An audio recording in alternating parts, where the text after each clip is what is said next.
So somebody said I should vlog this to kind of keep track of what's going on as we lick our wounds from Hurricane Ida, so I'll give it a whirl. Storage space on my phone, depending. It is 8 o'clock in the morning, roughly, on August 31st. I've got the Jackery set up with solar panels, waiting for the sun to crest that tree line over there so we can get some good sunlight on them and hopefully so we get that started recharging. We used it all up yesterday running a box fan to keep my wife and daughter cool while they were sleeping, and I call that a worthy use. The generator's in the backyard running to keep our chest freezer and our refrigerator from defrosting. I'll get into it on a podcast episode. We basically turned our combination refrigerator freezer into a refrigerator by moving all the refrigeration stuff to the freezer, and we're running that intermittently to just try to keep that stuff cool so it doesn't spoil. And we're focusing more on trying to keep this quarter beef and this chest freezer from going bad, which, I mean, we've got enough fuel to run that generator through tomorrow, I believe. But at some point, I'm going to lose the ability to keep the chest freezer cool. And when that happens, all my neighbors are going to come over and eat because I can't let the food go to waste. But, you know, we're hanging in there. It's hot. It's August and it's in Louisiana. No air conditioning, no power. I have water, and the hot water heater is gas powered, and I have gas. So there was a warm shower had by the missus and cold showers for me to, you know, deal with the heat. But we have family coming in today to give us a hand cutting this enormous mess out, which I'll show you all in just a second. And yeah, we're gonna get it done. We're hanging in there. Everybody here in my little neighborhood is pulling together and checking on neighbors. And I mean, you know, everybody hears the phrase "Louisiana strong." This is what happens when you spend a lifetime getting chased around by hurricanes. You develop a certain resilience to you, which isn't unique to Louisiana. Everybody has to deal with some kind of natural disaster, and it's the same problem. Everybody has to be prepared to deal with the fallout, and everybody has to check on their neighbors to make sure that we're all, you know, making it. Like, I'm not trying to serve the whole neighborhood, but I do have a heart, and I do want to make sure my neighbors are okay. They at least have something to eat, water, and the ability to keep themselves as cool as possible. And I've been advising people that if you're not able to deal with this heat, you need to just go ahead and get out of here. Head north, find a hotel room, suck up some air conditioning and some, you know, sleep in a nice, cool, comfortable bed, and wait this thing out. But for the rest of us, at least for my family, we've got some pretty substantial cleanup to do. So my wife posted pictures of the Matter of Fact group. That is the sum of what we were able to get done yesterday. I can see my front door. That's an improvement. Can't really get to it yet. But we did manage, with the help of some neighbors with a small chainsaw, to cut off the limbs, and my pole saw. I was able to reach all the way up there and cut the limbs that were hanging on the garage. Climbed up there, and I have all the respect for roofers now because I am not one, and I'm not built to be one, and I almost fell off the roof, but I managed to hold my crap together. But we got the tree limbs off the roof, or off the garage. That's one accomplishment. Back there, I don't know if y'all can see them, but I have some limbs hanging against the roof and the soffit. I'm hoping today, when some family comes in from out of town, we can cut up and clear out as much of this underbrush as possible, and at least get those tree limbs off the front of the house and assess the damage to the roof and get it patched temporarily. And this is my front yard to about right there. Underneath that brush pile over there is the fire pit we built a while back. We spent plenty of time around that, cooking marshmallows and cooking over it, hanging out with the neighbors, and it's just under oak trees now. So this was a nice, well-manicured front yard until Hurricane Ida decided to tear it all to pieces. So this is kind of the state of Flanagan Court. You know, we got a fair bit of work to do ahead of us. We're going to get as much done today as we can when family shows up, and we are going to just get done what we can. I mean, that's the name of the game at this point. There's a lot to do, and I cannot do this by myself. I'm eternally grateful for some in-laws coming in from out of town with chainsaws and some know-how to help me deal with this nonsense. But we'll pull through. Everybody's fed, everybody's watered, we're all intact, and everyone is okay for now. So I'm gonna close this one out, and hopefully I'll have some good news for y'all on the next one. Good morning, everybody. It is the morning of September the 1st. Yesterday, late afternoon, we had some family come in from North Louisiana who, I'm not gonna blast them on this vlog, but they saved our bacon. They really did. We managed to get probably 80% of our front yard cleared in a handful of hours. We worked from the time they got here until dark. Everybody's beat up and tired now, but I can get in through the front of my house. All the trees are off the house. We've got some more brush to haul, and I got a couple of big stumps I'll have to deal with on the back end, but the house is coming to a steady state where if we decide we have to pull out of here for a couple of days until the power's restored, we'll be able to, once I get a couple little issues on this roof patched up, you know, temporarily. Homeowner's insurance adjuster might be here today, maybe tomorrow, so that's a positive. He's going to give us a good once over on the house, and he's already told me there's going to be a new roof put on because we've got holes in the roof that we had to patch. The gutters are completely fragged, but kind of to be expected. But structurally, everything I can see, the house looks intact. We survived it. The house survived it, which is a load off my mind. Yesterday, my brother-in-law took a look at my generator, which was not behaving itself well, which is the reason I wasn't leaning on it real hard. And he worked a little bit of North Louisiana voodoo on it and got it cooking pretty good. And we took the window air conditioning unit out of my garage that I usually just use for when I'm in there reloading and moved it to the kitchen. And we shut up all the bedrooms and everything but that big main living area. And we refrigerated that whole thing and bunked everybody down in there. And you know, last night it was 81 degrees in the house. We got the air conditioning unit going, and by this morning it was down to 75 degrees. Dehumidified, felt beautiful. People were pulling on sheets to keep warm for the first time in days. That was a big lift to everybody's spirits, just to have some air conditioning. And now that he's got the generator running well, it seems like it's going about 8 to 9 hours on 4 to 4.5 gallons of fuel, which is something we can sustain. I've burnt through the last of my fuel that I had. They brought several gas cans in with them, and I hear that there are fuel stations open now. So when we get to the hottest part of the day today, we will probably load up the families in the vehicles to keep them cool, and we will go find a gas station and get in line like everybody else is. And we'll fill every gas can we have so that we can keep this little operation going, and we'll cool the house in the evening so everybody can stay comfortable. I'm not sure if our extended family is going to stay with us beyond today or not. They might head home. I mean, honestly, we've gotten so much done so fast that we're honestly at a point where if they left me to finish it, I could, which I couldn't have yesterday. It was a massive job. But all the credit in the world goes to calling on family when you need them. But I'll be, by the time y'all see this, hopefully I'll have power restored, because, you know, I don't intend to post a lot of these vlogs or anything until I get to some reliable Wi-Fi. But I did want to document this. Somebody suggested it. I'll take a little bit of video of the front of the house and splice it in so y'all can see where we're at versus where we started. But the Radley family is still hanging in there, standing tall, with the help of some extended family and some friends.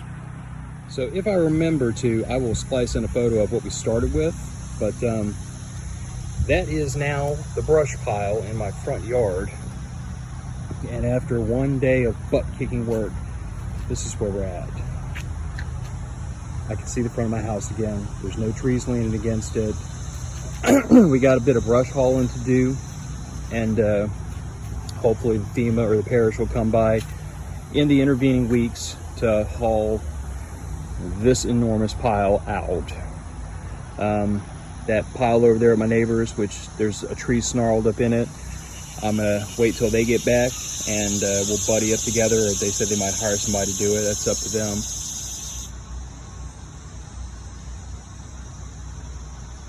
But this is where we're at as of September the 1st. I can see the house. We got some more work to do to get the, you know, most of that little pile over there hauled out. But we've made enough progress that if I had to leave the house at this stage, I am fairly comfortable that there wouldn't be a ton of additional damage done. I do see a couple things up on the roof. I don't know if y'all can see that or not, but I do see a shingle missing, another hole that I didn't find before, a couple spots where the gutters pulled away and may goof things up a little bit. We'll have to sure up. But the big takeaway is that we're at least at a point now where we can assess the damage and temporarily patch it until I can get somebody in. I can get a roofer in here to deal with all this. But anyway, for everybody out there that's been, wanting to know what Hurricane Ida looks like on the ground, we're on the north shore of Lake Pontchartrain, so we were about 20 miles from the eye wall, and this is the result of that storm stalling on us and hammering. Y'all saw all the trees, and this is what it looks like when you can bring family in to help you out to get it cleared up. So we're gonna make a fuel run today. I think we're gonna haul a little bit of brush, but we're gonna try to take it a little easier today. And I will update y'all later on as we know things. So today is Sunday, September the 4th. It's been a week and a day since Hurricane Ida absolutely kicked our teeth in. And this will probably be the last vlog I shoot about this subject for y'all. Just to kind of recap, it was a week ago this evening that, right about this time actually, the winds were starting to pick up, trees had started breaking. We lost power about 6 p.m. that evening. First tree fell at 6:30, and really things didn't start slacking off until about 2 in the morning. So it was wild. A week and a day later, there are debris piles in front of every single house in this entire neighborhood. All the islands and the cul-de-sacs, the common areas, everything is just stacked high with brush and trees and logs. It's quite an impressive mess.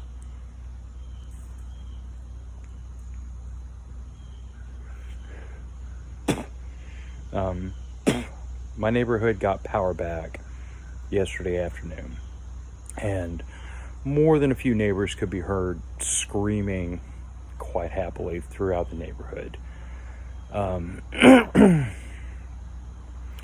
Honestly, 7 days time to go from the power grid being completely down.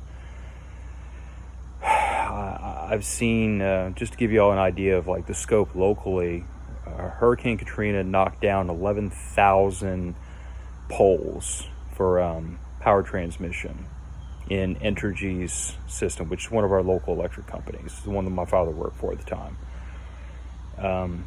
Hurricane Ida knocked down over 30,000 just in one electric company's power distribution network. So this storm did not have quite the size that Hurricane Katrina did, but the wind speed was incredible, and it held strength.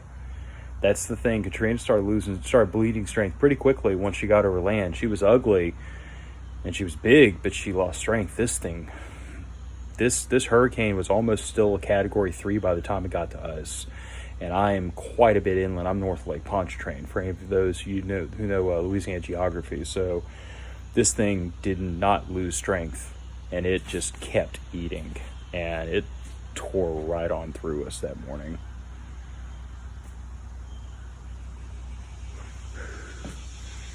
But I've heard minimal fatalities, for which I'm thankful for. My own personal family were fine. We were fine. I told my wife following this, like, I want to write this up to a little bit of hubris on my part, because, like, those of you who follow the Matter of Facts podcast, we're all very survival minded. We all think about self-reliance. That's kind of the whole point of building this tribe. And there were ways we were tested where I feel like we got a good solid B+ to an A, and there were some spots we got tested we just faltered, and like it's things that I thought we were prepared and we weren't. 2 oak trees slammed down in the house wasn't something we were really ready for. We have rectified those problems now. So the takeaway is the plans we had made to mitigate our risk for the hurricane were moderately successful. We were able to survive it. We rode it out in the house, and the house took a big hit, but she's still standing. She's still structural. The fallout and the ability to weather a week-long power outage in brutal August heat down here.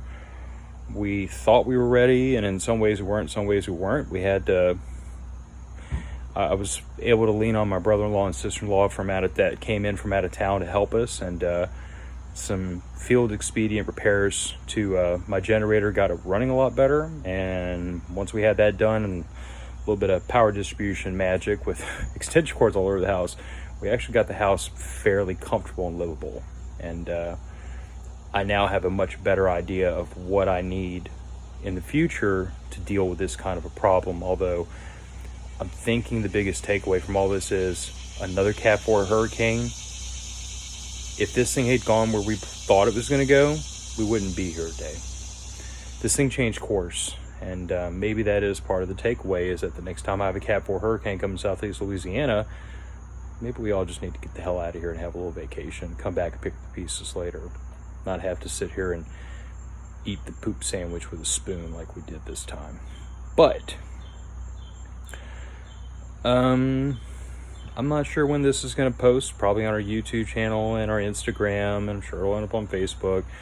But expect a very long, very frank debrief on this on the podcast shortly, because tomorrow is Labor Day, and I don't intend to do much except for suck up air conditioning, eat cookies, and drink coffee and sit in my underwear, because today is the seventh day straight my family has spent running chainsaws, hauling brush, trying to get my home put back together, my mother-in-law and father-in-law's home put back together, taking care of neighbors who needed help.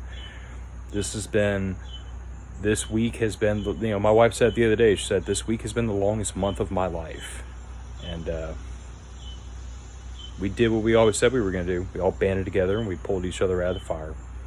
But that's where we stand a week after Hurricane Ida. Life's going to go on. Life's going to resume, and we are going to look back at this as a moment when we all got tested, and hopefully next time we'll be a little bit better prepared than we were this time. But I can honestly say that it was vindicating to be the person who had all the extra food and all the extra water and all the extra toiletries to take care of other people, because they were not as prepared as I was. So while I don't begrudge them for that, I do use this as a teaching moment to say, guys, I was in better shape than y'all were. Y'all can follow my lead and y'all can be in better shape too. But please, for the love of God, don't feel like you got to go through a Cat 4 hurricane to prove that you're good at prepping, because this is a pretty crappy way to get the merit badge. Y'all take care out there, guys.